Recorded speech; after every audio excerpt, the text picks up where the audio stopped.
felt like a rose among the thorns. It was amazing. Not that men are thorns, but it just felt so distinctly different as we worshiped God together.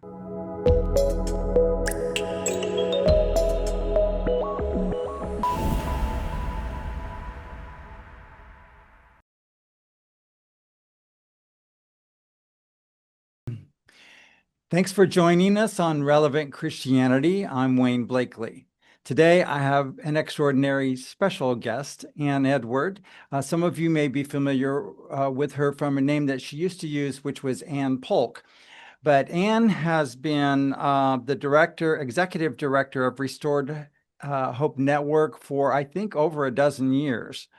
And she's been instrumental in helping people find their way to Jesus, those particularly that have unwanted same-sex attraction. And to be honest, helping us as we continue on that journey on a day-to-day basis, as we hear so much of opposition that comes from the world. But I've been blessed to meet Ann numerous times. I've reached out to her for support as I've been doing my own research, and she's been extremely helpful in that. So welcome, Ann. I really appreciate you taking your time.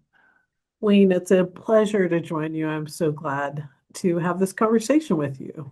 And it's Thanks. always been fun connecting with you at each point in time. Thanks so much. We come together at different conferences, and I've been missing Ann's conference, and I'm determined that I'm going this next year. So I'm glad to get that settled. So we always want to start with some background, particularly for viewers maybe who have not known of you or heard of you. So I would like to hear a little bit about your childhood and what that was like. And if you could start there, that'd be great. Absolutely. As you know, I came out of a gay background, Wayne, but your listeners probably do not know. So, Right. when I was growing up in Idaho, youngest of four children. I thankfully had a stay-at-home mom, and my dad worked full time in the little area we lived in Idaho. Everything was going pretty well, except for at 3.5 years old, a teenage boy, approached me sexually, and that began a few times, happily not forever, but a couple of times that were really traumatic experiences for me sexually. Okay. Little bitty girl didn't know how to tie her shoes yet and couldn't yet, count, Yeah. tell what time it is on the clock, and yet I'd had these experiences. And that shaped me. I remember overnight I became a tomboy. I was already very athletic and capable in those ways, but I loved playing with dollies and dressing up and things like that. And overnight, I would not wear a dress. I had crying moments throughout that night. I began bedwetting again. My mom noticed something and thought it was related to losing my grandfather. And it's hard to get information out of a 3-year-old, for goodness sake. So it was a really difficult time in my life. When I was 6 years old, a little girl made a pass at me. She kissed me. We were playing a game, these role play games. You be the husband right now, and I'll be the wife, she said. And I said, I don't want to be the husband. I want to be the wife. And she's like, oh, we'll trade positions. And then she started treating me like a husband and kissed me right on the lips. And I'm like, oh my gosh, that felt great. It felt nothing like what I had gone through when I was younger. And that set the stage for homosexuality in my life. It set a craving for that kind of intimate attention from females that was much safer than from males. And so I went through junior high, and in high school, I started dating a couple different guys all at the same time, just barely dating them, quite honestly, if you look back, but enough that I would try and fit in, but I could keep the guys at bay at the same time. And so um, I was doing my best as a teenager to fit in with the girls around me. And then when I went away to college, and at college, I embraced the homosexual desires I'd had for so long. Um, what I didn't expect is that my sense of stability, homosexuality wasn't a big topic in my world at that time, but it was not approved of in culture, right? It wasn't a popular thing to have mentioned, right, Wayne? I Right. mean, Yeah. that's just Yeah, the world no. we lived in. Yeah, if there was any inclination towards that way, you were a target, and you would get bullied and harassed. And, I suffered from that. I'm sure that you probably got awkward glances here and there. But when you got into college and you began to embrace that, what what did it feel like? Did you think that you would um, get into a relationship with a woman and that would be everything that you wanted? Did you Yeah, have a real actually, I thought if I find the right woman, I would love to marry her or be in an ultra committed relationship, and she would be the answer to the cravings of my heart, Yeah. and that would solve everything. And I know now that that's not at all what would have happened, because that my cravings were much bigger than any one human being could even solve. That God-shaped hole in my heart, but I was At trying to that fill it with time, things. at that Yeah. time in college, did you have a relationship with God at that time? No, I did not. I had had a relationship with church. I had not Okay. had a relationship with God. I'd That was gone for many to, of us. Yeah. yeah, we'd gone to a liberal church growing up, not necessarily focused on the scripture. I don't remember ever hearing that Jesus died to forgive me of my sins. I mean, a simple thing like that, which is the gospel. I mean, it's the core of what the Bible says. And yet that was never, it was always a You know, moralistic kind of and thing. I would like to bring out a point here too, just because it's come across. I was looking at another podcast here a couple of days ago, as it relates to a lot of people throwing the name of Jesus around, musicians, actors, actresses, politicians. They often say a lot about God or I give God the glory, but so often I find that they haven't maybe developed an actual intimate relationship with God, that they would want to live differently or live in agreement with Him instead of what their flesh is telling them to do. So, explain to me, what your conversion or what your acquaintance with is with Jesus. And maybe even if it was incremental, I want to hear about those things, because why would you put away something that was so intimately part of you for somebody that you were just beginning to get to know? Right. And so mine was a pretty dramatic experience that began this. But the first thing that happened to me is first of all, as I embraced homosexuality, I didn't feel more secure. I felt less secure. Um, Interesting. the more I felt like, well, what's the reason? The more I embraced, um, getting rid of God from my life, the little bit I knew, just tossing it and then just going for whatever I felt like. And yet there was no real reason to say no to anything because my life had little to no value apart from God. You see what I'm saying? Yeah. And so the more I understood that, the more depressed I became. And the more I wondered, is there anything beyond this life? And so I remember that summer as I was sorting through all these feelings and pursuing homosexual relationships, of which I fell for a girl who was straight, so that didn't help things. And then I went to gay bars and I hung around with gay friends, and all that was great, but I hadn't found that partner that I was hoping for. And so there I was with my neighborhood friends in the summer, looking up at the sky in the middle of the summer as we were off on a weekend and thinking, isn't there more to this? I mean, look at how vast the sky is. I'm so Mm. tiny, but there's got to be more than just this. I'm going to live for so long and then die. And even if I find the perfect partner, she's going to die either before or after me. And then I'm going to be alone again. And so I really was wrestling with big picture questions. Yeah, it's interesting how intimacy with another human being still doesn't fill the hole that is there, that gives you value, purpose, meaning, and ultimately, it can to some degree, but there's still something inside of us. I think it's the spirit of truth that we each get born with that still has a call. It's a distant call for a while until we can actually hear it. Yes, it's kind of like an ache in the heart, Yeah, you know? And so yeah. that ache propelled me into deeper and bigger questions. And then I began having dreams about Jesus, not about him per se, but I'd be dreaming in the middle of the night and I'd see this figure that appeared to be like a Jesus figure from the movies in the background of my picture. It's like, what are you doing here? And so I was hanging around with my the gals from the dorm who were all Jewish gals. I wasn't Mm. Jewish, but I was hanging around them.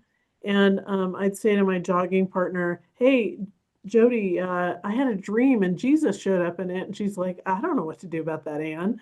So I began asking people, well, what does Jesus say about himself? And I asked my Jewish friends, I asked my Christian friends, my Catholic friends, my whatever in the dorm. Nobody had good answers. And then I just that just kept going. It was a nagging thought now, like, okay, well, if he's showing up in my dreams, I should know a little bit about who this person is. And so I ended up in my second year of college, my sophomore year, joining a class called evangelism training on campus, Interesting. Great. put on by a Baptist student group. And they were going to cover all the questions that people ask and how to answer them. And it was like perfect because that's where I was at. So I And that went was to a this, class that you were taking yeah, this in not college. with the college, but actually after college. And it was an Okay, 8 week personal spiritual course that I great. chose And you were to, looking, yeah. yeah, and I was searching and they were teaching people how to talk to searching people. And there I was, right there.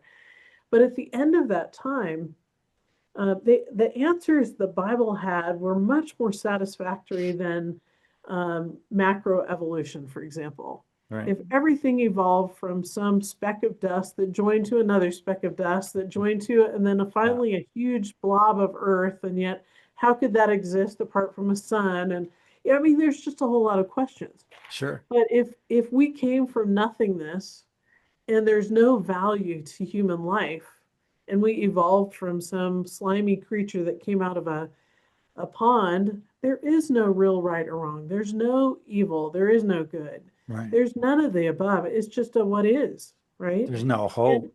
there's no hope, but there's no reason why someone shouldn't be a rapist or a murderer or Right. because there's no meaning to life at all. Mhm, mhm. And that is the so-called view most people have. And I realized that my worldview was completely insignificant. It was so unhelpful. It was meaningless. And no wonder why I was depressed. That evolution aspect that I'd embraced. But actually, Mhm. God made us with purpose for Himself. And because we have knowledge of our own doing wrong, because He's given it to us, our value is so high so that when we damage someone else, it matters. And that internal instinct of, oh, this recoiling against evil actually points to God the creator. So Amazing. when does your in discovery of all of that, where does it become so personal that you decide that you want to give your entire life to God? And that's the crazy thing. The final night out of this 8 weeks thing, the pastor says, let's just pray this time. Let's just stop. And we've discussed a lot of things, the nature of good and evil and everything else. Let's just stop and pray.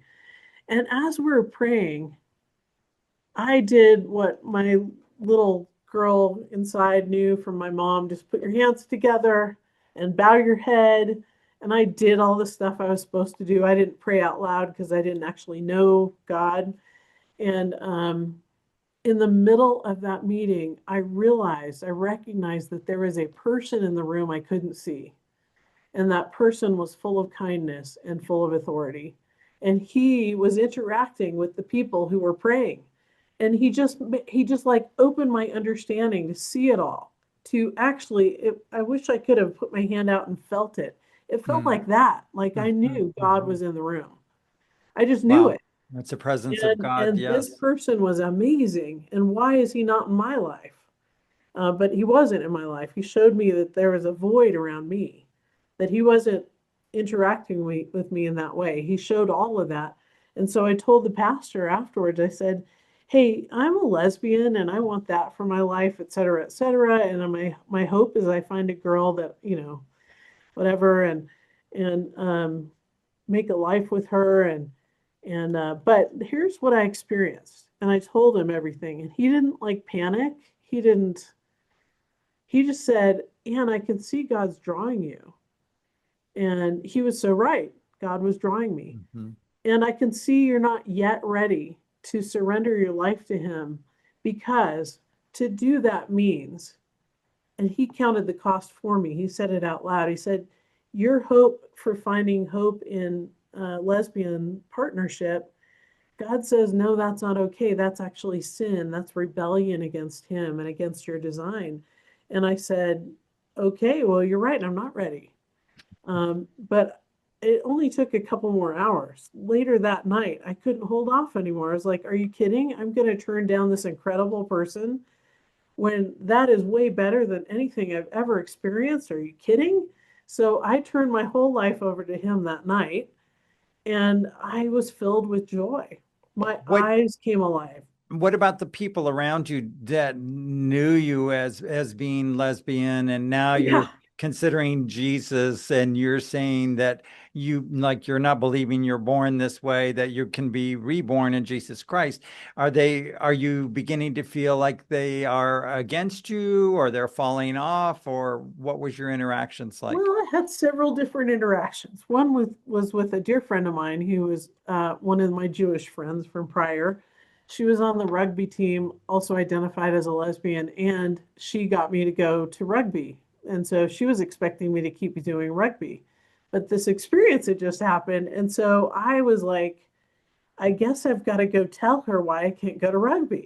And I just knew I wasn't going to this because the rugby team was full of lesbians everywhere. They were hanging all over each other. It was just, I don't know, there might have been a Christian or somebody who wasn't a lesbian there, but I wouldn't have been able to tell you who they were.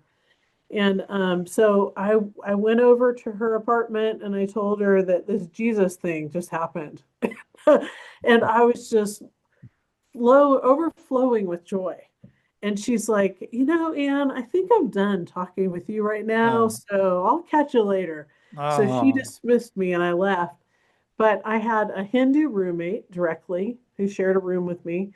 She started having some really strange dreams and sitting up and making strange noises, but she didn't reject me. She wasn't a lesbian. She just didn't know she was having these weird dreams.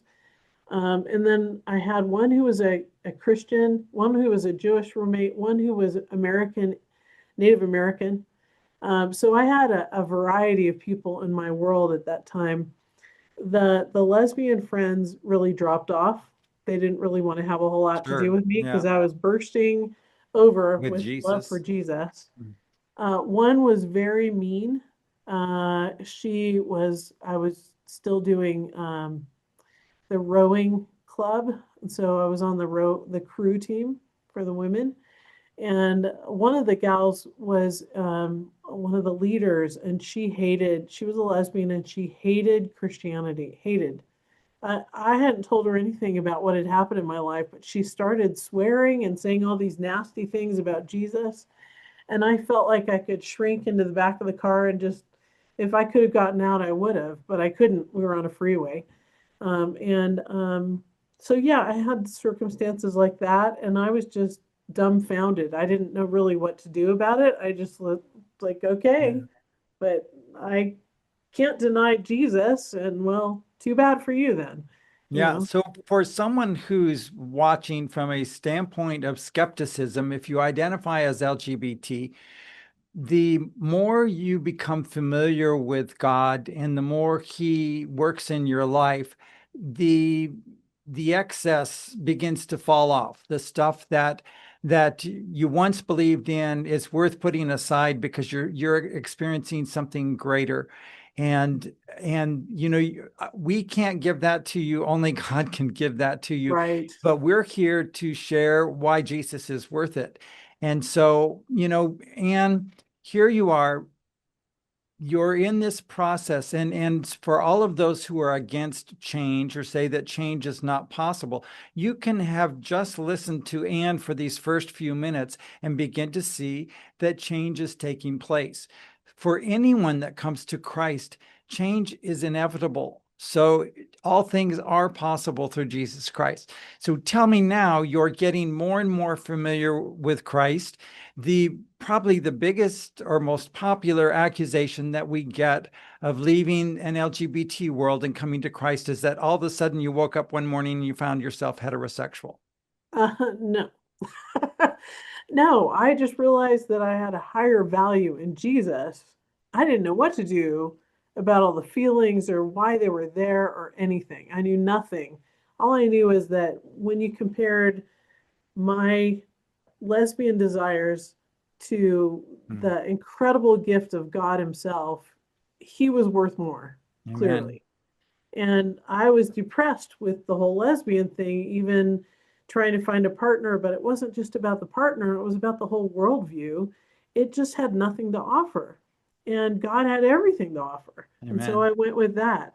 And so over time, I learned a lot. Like the first 6 months, I was so in love with Jesus. I was just so filled with joy.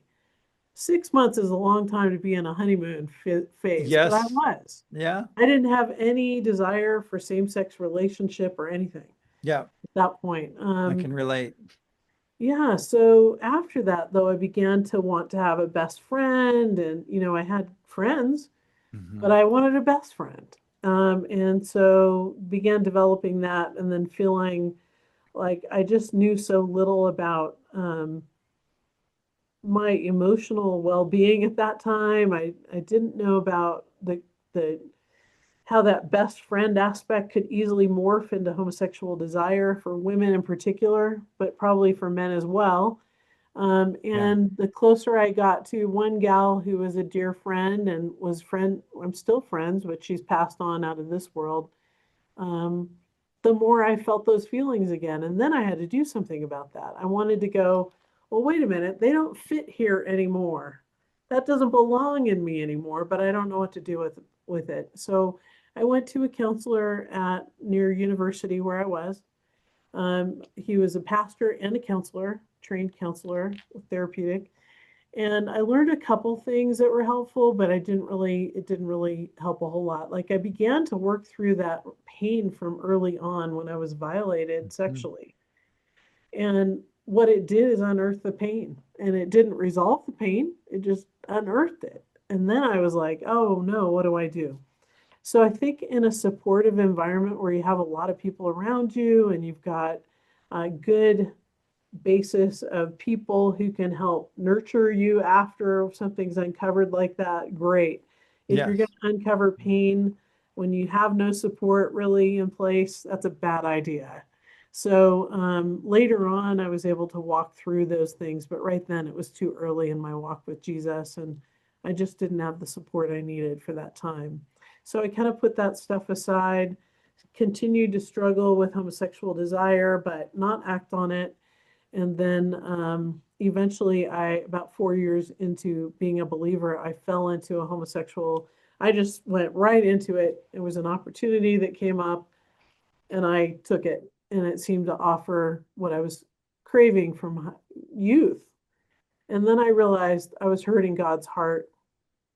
And so I confessed what I was up to and what I was doing and all the rest, and was looking for hope and help. And I did find it at that point.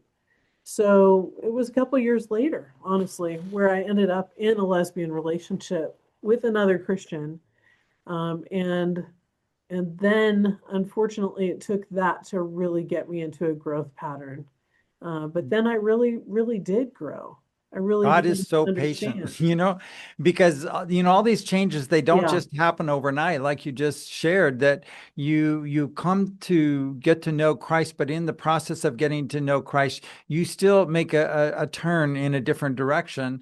And you find, as many of us find, that God will reveal himself to us in that, letting us know what he can bless and what he can't bless. right. And I knew that it wasn't blessed. I knew that at that time. I just knew it in my knower. It was really easy to discern that that was not right and that it was something that would not lead to long-term consequences that he could bless, period. Hmm. But what I did learn it was after that time that I really said, okay, I've done the prayer, I've done the accountability, I've done the small groups, I've done my Bible study, I've done all those basics to have in place, but I need more help. And that's where I found a ministry that was walking with people out of homosexuality. That's the first time I really sensed hope in leaving this. And I wanted to understand what was driving this for me and not just walk through pain and then bury it. I wanted to actually grow. Was And this Exodus International? that was a ministry of Exodus International, yes. Okay. And it helped me so much. Even their Friday night drop in groups, which was whoever had time and wanted support could come to them. That one ministry offered that. Some groups do offer that. Some have closed groups you have to join, and then you don't get to join mid-year. You join when they open up again, kind of Okay. thing. Hmm. So for me, I was able to attend those things. I got my I was separated from that girl. She went her way for help, and I went my way for help, and it really did help me. It helped me see and hear other people's stories that were also walking out of homosexuality, men and women. I recognize myself in some of their stories and then other parts of myself in other parts of their stories. That helped a lot for me to figure out what was going on. Why was I stuck here?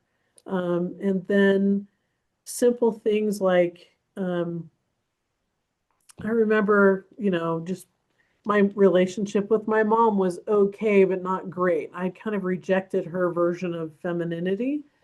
And one of the prayer people said, Anne, have you ever thought about thanking God for your mom and thanking God for your hips? And I'm like, neither. Thank you very much. And so that night, I remember saying, yeah, I'm willing. I want to thank God for those things. And so I did. And those are pretty strange things, but it was something God was speaking to me personally. Uh-huh. And through this woman. And the outcome was astonishing. The outcome was I felt like I didn't have to push off my sense of who I was as a girl as much. That was one step, a notch in the belt as far as, well, actually, in overcoming the challenge of rejecting my mother's version of femininity, one, and two, embracing what God had put in me as a woman. Mm. So those were two really significant things. Overnight, literally, I wanted to go dress shopping with my mother. It was the strangest feeling ever. Wow. How long it had been since I was like 3 that I Yeah. liked dresses, right? So that was a big step in the right direction for me. I just felt excited about it. I felt it wasn't threatening where it would have been prior.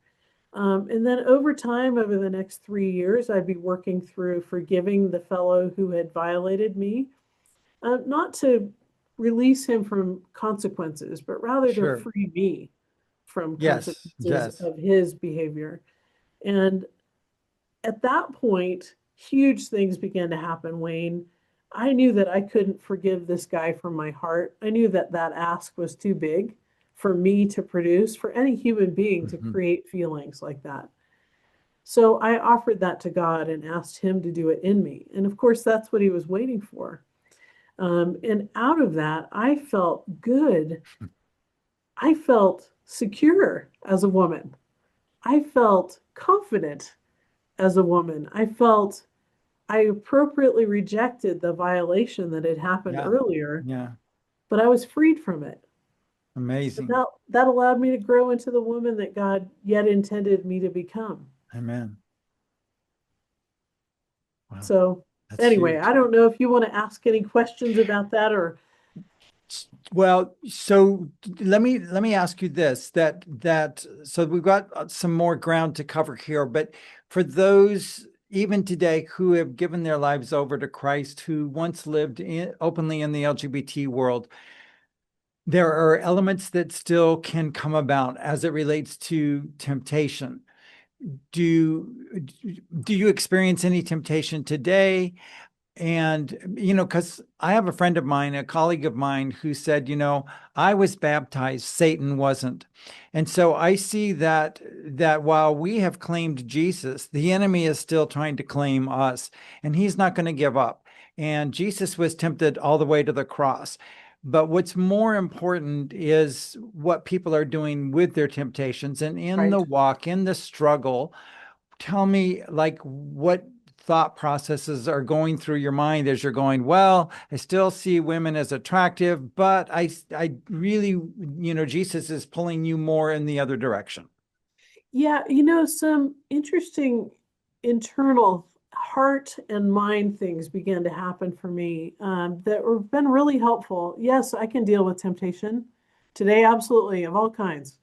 But the basis, when there's a lot of reason for that temptation to exist that hasn't been dealt with, Yeah. like violation early on and Yeah. rejection of myself as a female, um, that creates a craving to become or somehow assimilate Uh-huh. femininity from others. A young boy who might have felt rejected by his peers, and he's still craving that rejection, and he's feeling outside of the group of men, maybe making himself out into an exclusive type of male as Yeah. opposed to just one of those rednecks or, whatever a guy would say. If there's a way of trying to keep oneself distant from the world of men, that's a way that continues the homosexual desire because there's a Mhm. longing to fit in, Almost as though regardless of it's what. the fix itself. What's that? Homosexuality attempts to fix the problem, but does it in the wrong It way. blinds you, and you don't realize that you're being blinded. Yeah. And it doesn't make you bond with people of your same sex in a non-sexual way, which is the Yeah. craving that everybody has. Yeah. Yeah. So that's a common craving amongst men and women dealing with homosexuality is I I'm craving fitting in with those of my same gender, my same sex, but I don't know how to do it. And God can help with that and give you things, ways of doing it that aren't um, provoking the old nature, provoking the, That's really yeah. interesting to hear you say that, because it would then seem that the LGBT community was the big answer. I know it was for me when I left the church at 18 years old, and suddenly I felt like I belonged. But what rarely comes to light from the LGBT activists is that the community itself is quite fractured. And that you might have a circle of friends here and there, but there's a lot of pettiness, there's a lot of backstabbing, there's a lot of I'm better than you. There's all of this still searching for value that really only Jesus can give you, because nobody can take that away. Mhm. Whereas in the LGBT community, there's lots of highs and lows. I remember being with those who had lost their lover or friend over, he was cheating or whatever. And there's a great deal of agony and pain that's involved, that, Yeah. with Jesus, he will better equip you to deal with things that he intended for good.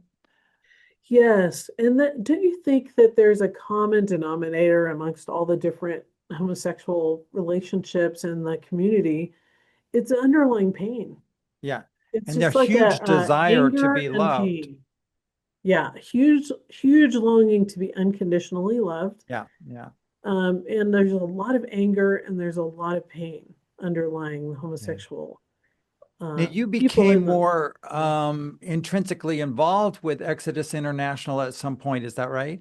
Yes, I did. I was speaking at their events. I was on the board of a local member ministry.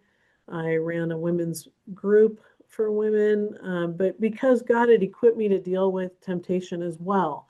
So just a couple points there, if I may.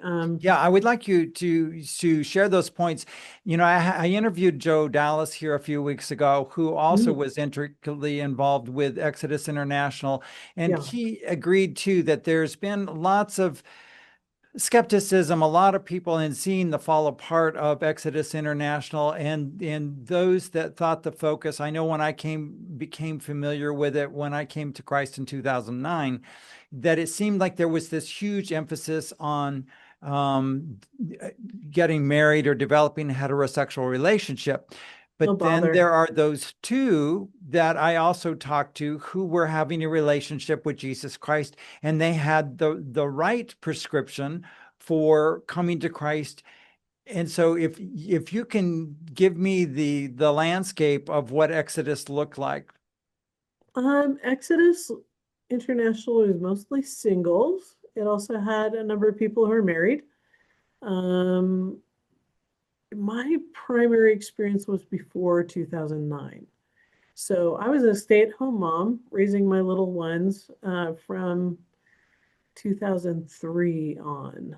So that portion of it I'm not as familiar with. But it had existed since 1976. I'd gotten involved in the 80s through the 90s and the And early Exodus 2000s. began pretty early, had already begun way back That then. Yeah. 1976, yeah. Wow. Mhm. Yeah. It was initiated then. So it had Now, been going to for quite some time. Yes, sir. fill in some gaps here is that you actually married someone who had also been part of Exodus. Is that correct? Right. Someone who had left the gay life as well. Tell And that me, was after my feelings had changed and I had yes, noticed him in a different way. I was dating. I was finally ready for that. My feelings had changed I naturally. want No for pressure. for a particularly a female, maybe even a male, but probably more so for a female who has gone the way in the direction of which they believe that God was calling them.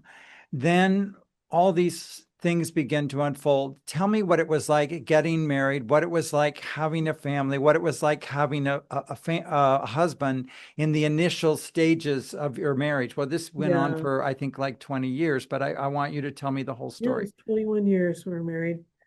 Um, what I didn't expect, I didn't know if you could overcome homosexuality in the first place. One, Yeah. I didn't know if that would be a predominant theme in my life that I would struggle endlessly related to. But I was glad to see that God wanted to address the underlying blocks that built that way of coping. One was the violation when I was very young. One was belonging with other women that weren't gay, and then I fit with them. One big light bulb moment happened to me when I was in Seattle and I was at a church. And normally, this very attractive and quite capable woman she was leading worship. She was doing her own worship song. It was beautiful, and I would have been, just blown away, attracted. And yet, in my heart, instead of that, it was, she has some things going on that I'd like to learn from her about. And all of a sudden, instead of it being an attraction, romantic sort of focus, it was side by side focus. Now I want her to mentor me on a few things. That is actually a really good response, but Yeah. that didn't never occurred to me prior. Yeah. That was like a new thing. So when I went into the church where I was getting help at this Exodus ministry, I did join their live-in program at the time. It was like a discipleship house. We went through certain material once a week. We had dinners together. That's We would helpful. have prayer Yeah. meetings, that kind of thing. But yeah, what? I said that I think would be helpful because you're more in a controlled environment. Yeah. Right. And we were working all day at our various jobs. But anyway, while I was doing that, I noticed and going to the church, I noticed that I felt more and more comfortable around the women of the church. Like I felt like I belonged. There was just another one of them. And they knew my past. It wasn't something hidden. So it wasn't something I was thinking, well, if they knew that, they wouldn't feel this way about me. See, they already knew about it. Yeah. And so any belonging was natural, it was real. And the gals they just loved on me, just like they loved on everybody else in the room. One gal put her arm around my shoulder and said, Anne, people say we look like sisters, and I'm just so proud of that. I'm so glad that they think I'm as pretty as you. And I'm like, girl, you're a airline attendant and you are stunning. What an honor to be considered someone Sure. who'd be your Yeah. sister, Such a huge compliment. Yeah. huge compliment, huge. And I just felt like I belonged and I just fit. And so what does that do? Well, that desexualizes women Hmm. because I'm Hmm. just one of them. And then I noticed that because of working through that violation in my early childhood, I began to realize that I enjoyed my femininity more. I went out and got high heel shoes that on my own. Yeah, I took an ex-gay guy out with me because he had good taste. Okay, but I went and bought those shoes. And I began to wear skirts more to work. And I would wear the scarves and I would tie them in unique, special little ways. And I learned more ways. And I was just enjoying being a woman. And then I was like, well, men are really different. They're very different than, they're not just buddies now. I've got to be more careful with them. And that's what set the stage for me to notice men differently. So And all these essential things that have to happen in a soul made it possible for me to later marry and and have now children. now you had to, well, you didn't have to, but you began to develop trust. Yes. You had to have in order to marry a man. Yes. And that was a big ask. Yeah. It happened one time. I had another light bulb moment. I had normally been afraid to go across campus alone, especially as it got dark, because a man might be following me and he might be a bad guy, right? So I was at this Exodus conference and because of circumstances, it automatically put me in a situation where I was late getting to a meeting because my roommate was having a lot of trouble and I was caring for her.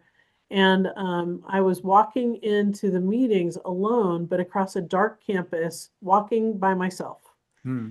And I heard footsteps behind me, and I felt the panic of childhood of, Mhm.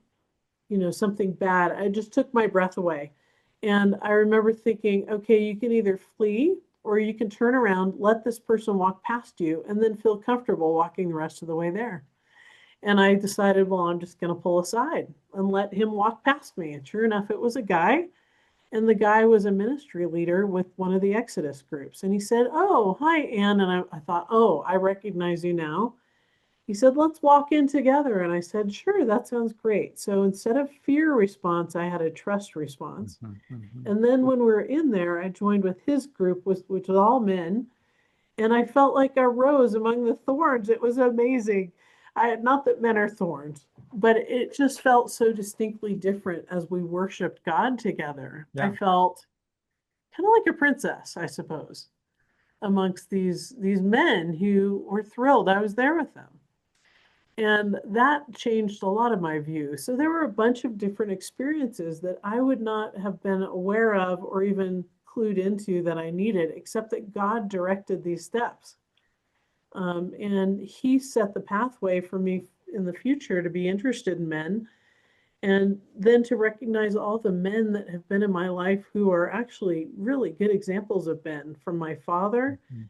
to the men at the church to a number of other people. And then I realized, and all the little boys I helped babysit and all sorts of things. And I remember thinking, oh, men aren't so bad and they are different. I need to study them a little bit. And then I began noticing more of the good characters, the good qualities, because the pain from the past had been removed. Mhm, mhm. So I was able to just flourish as a woman. And as I flourished as a woman, I appreciated the difference between me and men. And then I began trying some dating experiences. And one wasn't sure he was a Christian. Another guy, he's just not a good fit. And then one guy made my heart pound, and it happened to be the fellow I ended up marrying. But over time, that developed. It wasn't, none of this was rapid. It was over years. Yeah, yeah. So Yeah. it's good to So know that in relationships of trust, and I share sometimes with people too, is that God didn't, want to bring about erotic attraction for me to every woman on the earth. I only absolutely need to not. have erotic attraction towards one woman. And if you're paying close attention and God is leading you in that direction, you'll know that and you'll recognize that. But God's answers and solutions, while they will always agree with his word, are uniquely different for each individual. So, no, not everyone is going to end up getting married that leaves the LGBT plus community. But there are those who will develop erotic attraction and even more trust and seeing the opposite gender in a different way than maybe they have their entire lives. And all of a sudden there's chemistry. This chemistry was clearly amazing because you end up with, well, you marry him and you end up having 3 children. Yeah, and more. Many went to heaven. They were That's miscarried. right. So yeah, we ended up marrying, and it was new and exciting. I remember the first time, we had sex, and I thought, oh, I should feel ashamed, and I didn't Mm, feel ashamed. It was mm, interesting. I mean, it was just really different. When you do things God's way, yeah.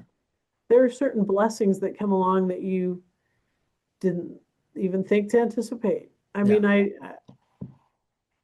just mind blown. Right. And being committed without shame before God, that's a good thing.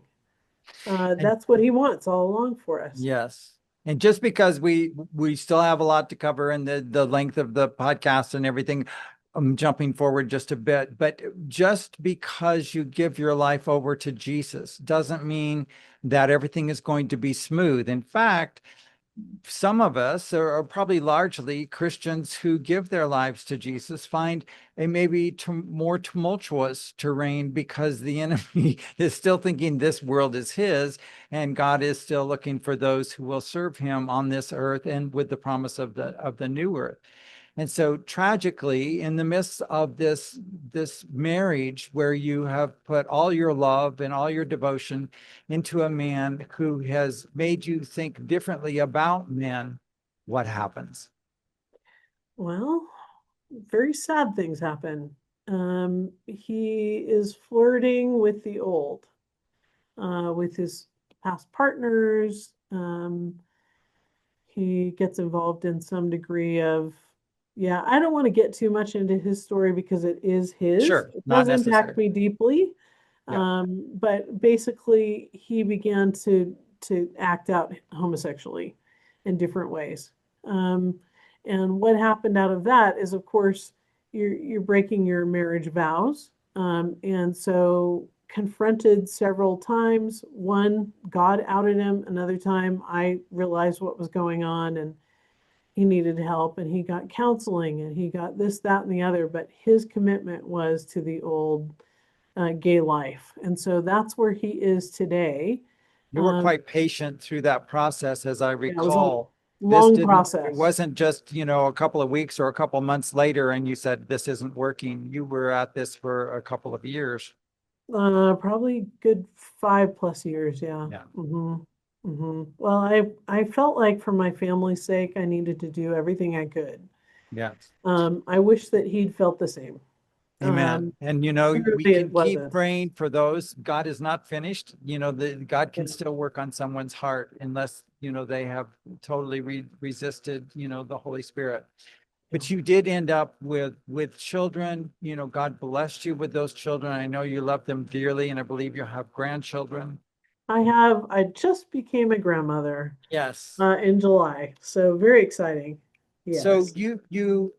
you have a life with God, you've been blessed by his gifts, and then you took some of those gifts and you began to work with Restored Hope Network, and which is your main life today. Please introduce me into that and to the viewers into that to tell us what you have to offer and the people that you work with there in the midst of all the claims that have manifested themselves over the years as it relates to counseling and the idea of conversion therapy. Absolutely. In 2011, I realized there was something really, really wrong with Exodus International. And by early 2012, I had addressed those issues to the president of the organization at that point. He brought in his board of directors as I brought the concerns to him. And then I addressed the board of directors. So I felt like I was following Matthew 18 Yes. about confronting your brother in order for him to have a chance to repent, to return. So Um, you were on staff with the last president. no, I was not on staff. I had helped hire him. I was on the Okay. board of directors when Right. he was brought on back in 2002. And so he was hired, and I really felt like people were bringing me problems that were happening with this fellow, and I felt like I needed to address those things. And then I saw him addressing the gay Christian network and not calling people to repentance out of sin, but rather apologizing to the people Yes. that they had said change is possible. Yeah. And so at that point, I really felt compelled to address him as a peer who didn't, I wasn't dependent on him for a job. I was a stay-at-home mom at this point and just felt like I needed to address these things to get them out on the table and make sure that Exodus was okay because it didn't look like it. So I addressed those things. Many other people had the same concerns. They had other issues that they had. The main problems for me were theology and leadership. There were many, many, many concerns at that point. The president was also using intimidation to keep people silent from any complaints they might have. And so it was especially risky to bring difficulties to the table, but I chose to do it because it was so important. At I want to that give the point, Exodus kicked everybody out of its influence that had part to do with just bringing them to account. I want to give a definition to the viewers, because when we hear change, I say, well, give me your definition of change, because the Yes, accusation is of changing from gay to straight. And the process and the actual occurrence of change is of giving your life, your heart over to Jesus Christ. yes, Once a person develops intimacy with Jesus Christ, the baggage will fall off as you allow Jesus to come in and bring about the changes in your life. And again, it doesn't always mean that you're going to end up marrying someone, but that potential is there. It's again, everyone is unique. It's not a one-way narrative. that's absolutely right, Wayne. Everything you just said is perfectly on. And they had, people were getting married. But some people were not getting married, and that's okay too. Certainly, as God leads the individual, that might happen. They might get married. Yes. But the goal isn't marriage. The goal is walking faithfully with Jesus Yeah. and let Him handle the rest. Um, so yeah, I honestly, that's an error for sure. If that was in place at that time, I again had been a stay-at-home mom during those couple of years prior, but then honestly, I felt like I had to address it. Then Exodus cut off everybody that had a complaint. Plus, at that same time, the first bill was being promoted in California against counseling for people wanting to leave homosexuality, and they called it a reparative therapy ban. Right. That's what they called it at the time. Yeah. That term is actually copyrighted by Joseph Nicolosi Right. Sr., so they couldn't use it anymore. So now they use a term called that they came up with called conversion therapy is banned in the state of California and several other states. What do they mean by that really? They don't mean electroshock and all that stuff was never used in Exodus. Um, so And has been criminal for many years. criminal for many years, and nobody, gosh, back in Uses the it. 50s and 40s there was a fervor about lobotomies, and they would do who Yeah. knows what, for smoking or for disobedience of children to parents, or they were doing crazy things back in those days in psychiatry within a hospital setting. This is not at all ministry related. And it wasn't intended, their bills were to silence voices. They weren't to stop those things from happening. Feel free to do it, folks in the gay community. Yes. Ban everything except for speech. Good to go, because speech is all that we care about. We want the freedom to talk to somebody about goals that we want to leave homosexuality, or somebody else wants to leave homosexuality. They should have the right to talk about Yes. their own Personal values. choice. Personal Yeah, it's choice and religious freedom. yes, and self-determination in your own counseling session. You get to decide what it is that's your goal of Right. We want counseling. to preserve your choice, and we Yeah, ask the same respect for it's anyone very, who's wanting to leave that world. It may not be working out for them. They want something else. They Yeah, want and Jesus.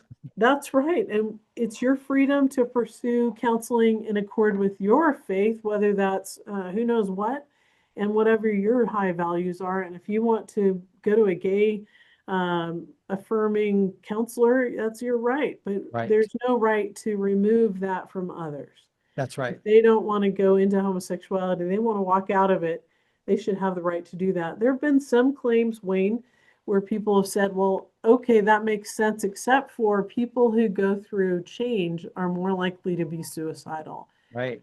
The facts aren't proving that, though. The facts actually prove the opposite.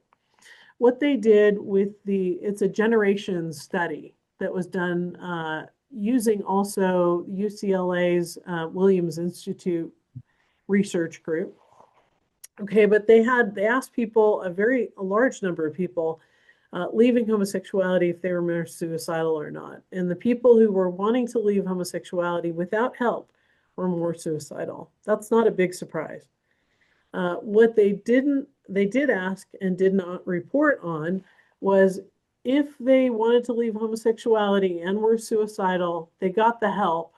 Were they more suicidal after that help? Yeah. They actually had the results. The results for that are it's shocking how much suicidality drops. It not just drops a little bit, it drops a lot. For adults, that was 17 to 25 times less likely to feel suicidal. For minors, it cut suicidality in half. So are we saying that the counseling to affirm a person's choice and help them in the pathway they want to go is helpful? And we're saying yes, absolutely.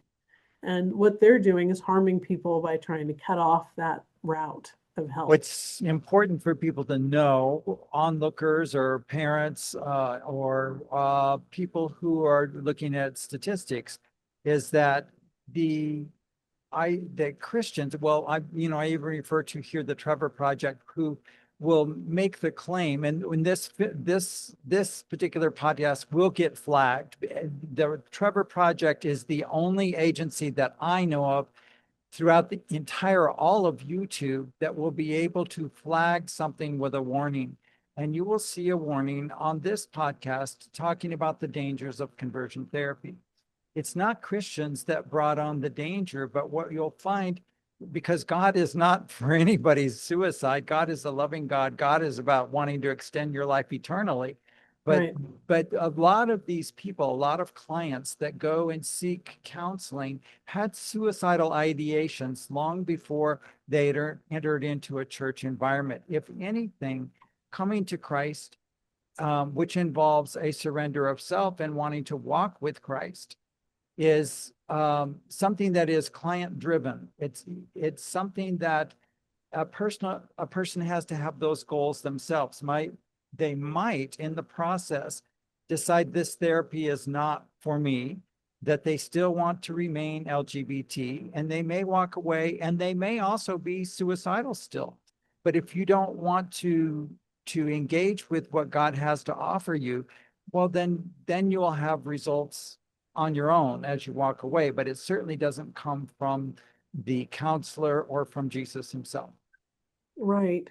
And there have been challenges to these laws. In one circuit court, for example, the 11th Circuit Court, which rules over Florida, Georgia, and Alabama, they have reversed the conversion therapy bans Yes. all across all three states. And the Yeah. reason being is one, there hasn't been proof of harm.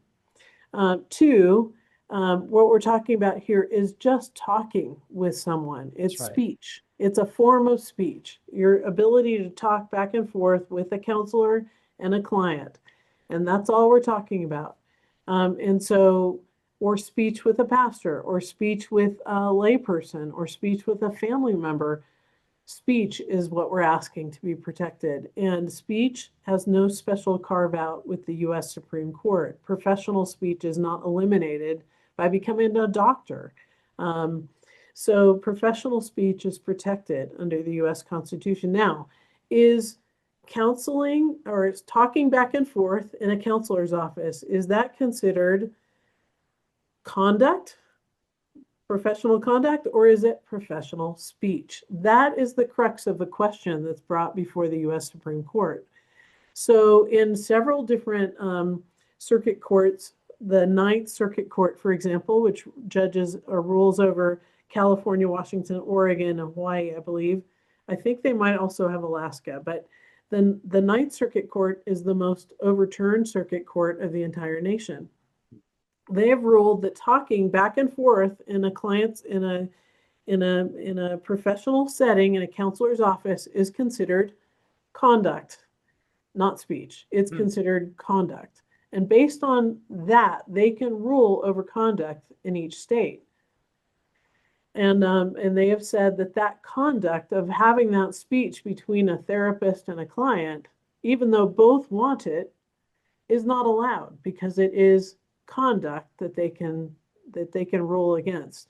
The U.S. Supreme Court now is judging on, is this actually professional speech that needs protected, or is it conduct that happens between a therapist and a client?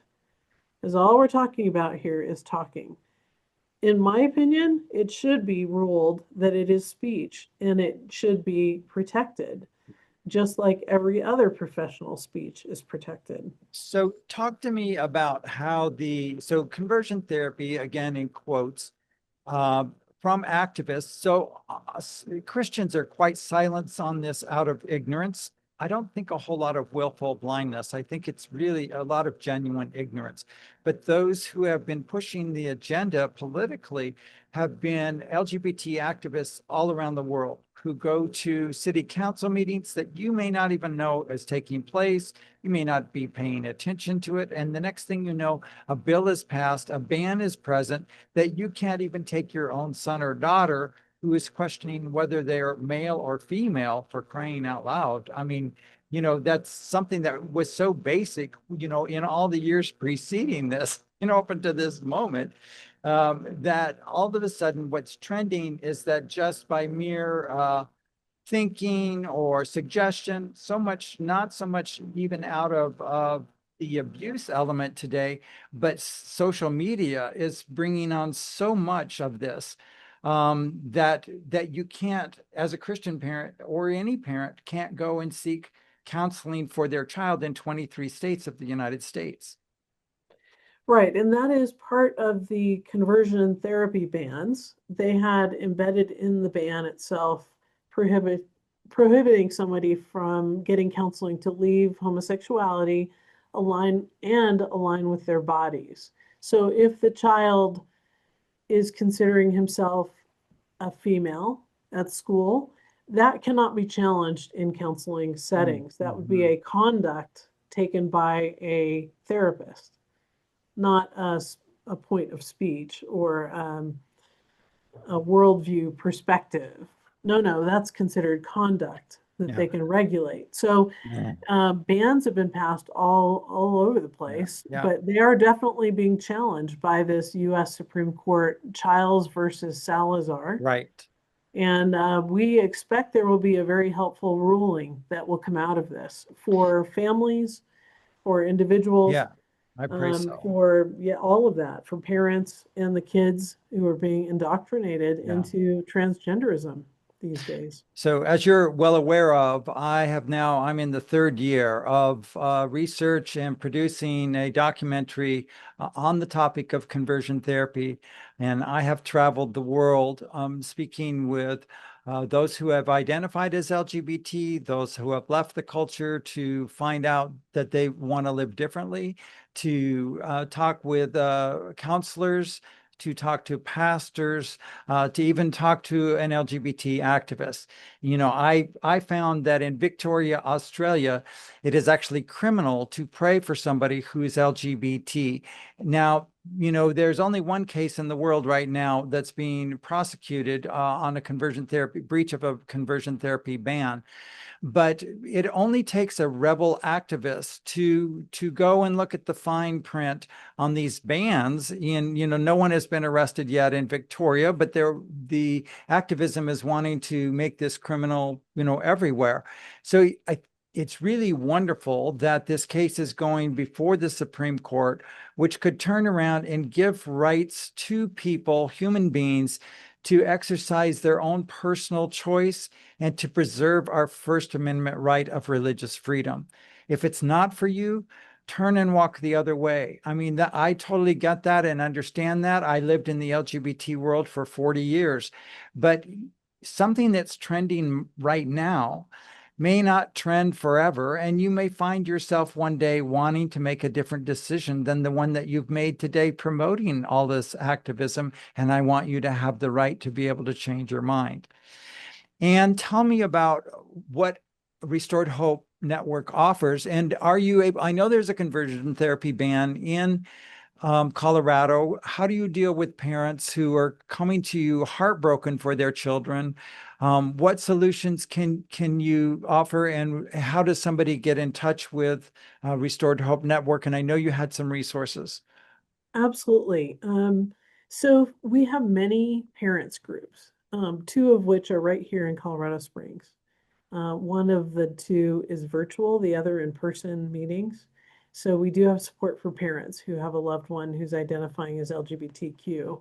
And just to know how well to love their child or their adult child and to maintain relationship and yet have the freedom to speak truth at the same time and have real relationship with their loved ones. Um, we do have many groups that help individuals leaving homosexuality or one of the letters, LGBTQ, and they're all over the country. So literally almost every state has a Restored Hope Network ministry that offers help for those who want to leave Awesome. LGBTQ. There are some prohibitions related to the bills. For example, a minor. If the minor is looking for counseling in this state, they're banned from getting it because what will happen is that counselor, that therapist that's accused and then found to be guilty will lose their license. So all those, how many years and how much money went into something that is their livelihood, they can lose their livelihood. Hmm. And Kaylee Childs, the one who that case is going up to the Supreme Court, is one that has said if a teenager comes to me and wants to align with their body and yet has transgender feelings or cross sex feelings, I cannot help that client because I would lose my license. Mhm, And mhm. so it's called a pre enforcement challenge. And that's what's exactly happening. In multiple states where they do have therapy bans for minors, not all of our people are therapists. So some are pastors and counselors, some are lay people. And in certain states, they can help minors in that way because that's not prohibited. Uh, it depends upon which state, really.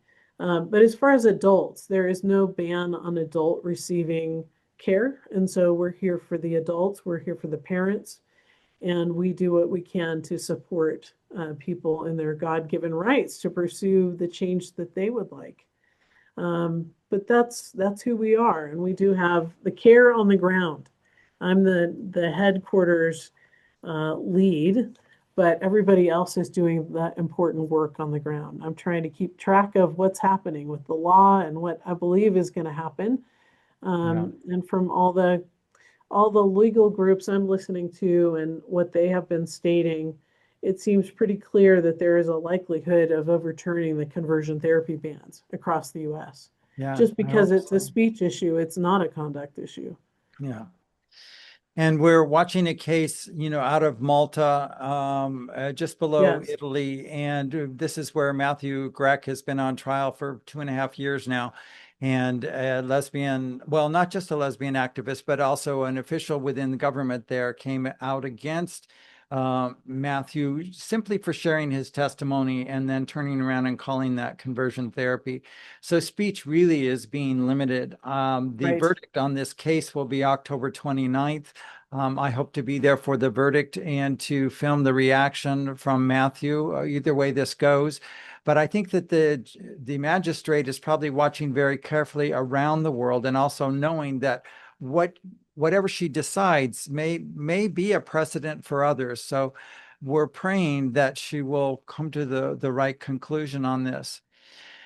And Yes, I so appreciate your time and the resources that you have. You've been so good for me to be able to know that I could reach out to you and get answers to questions that I had when I began researching this. Like I say, it's been like 3 years now, because for 12 years in an ex-gay ministry, I was actually believing the myths about the damage and the harm. Let me just be clear that if there are those who are doing things that are physically harming, or things that are outside of a protocol that would be suitable for licensed professionals, we would certainly come to the aid of that person. We wouldn't want any physical harm coming to that individual. of course. But since there is no, conversion therapy certificate program or degree that you get, it's really up for grabs as to what people want to sling at people, defining conversion therapy. But the term conversion, when you really think about it, is something that comes via the Holy Spirit. And I believe that somebody who identifies as LGBT has a difficulty coming to the conclusion that they might be living differently than the way that God intends. And that imposes guilt, and no one wants to feel guilty. So, I say this because I really have hope and desire for LGBT people to really second think God, that he might have something that they haven't seen, that he has Yeah, goodness to offer them, love to offer them, eternal love to offer them, and had a reason for why the world was designed the way it was. We're at the crux of this world falling apart, but we're not going to be here forever. And so, take a look at what God designed for good, and then maybe strive to want to move in that direction. So, and I will be putting up restoredhopenetwork.com in the lower thirds here, so that people can see that, be able to reach out to you to get, this is to parents, this is to individuals who may feel conflicted. There is hope, restored hope in Jesus, and I'm so grateful for what you're doing. thank you so much, Wayne. And I'm so grateful for what you're doing. It's really making a difference, and grateful you're a brother. So take good Thank you care. so much. Thank you. If you have enjoyed what you've been watching, this was a longer podcast today. There was so much ground to cover, but I wanted the personal story of Anne to be there for background. I think that those who have walked the road and been through the muck and the mire and the challenges are probably better equipped, on the other side, because they've had the experience and they've come out, they've seen what the solutions are. And so, keep us in your prayers. And if you liked what you saw, click on like. And if you want to be notified about future podcasts, click on the bell and you'll get a notification, and be sure and subscribe. My personal ministry is at knowhislove.org. You can support the ministry there if you like. And I look forward to seeing you next week.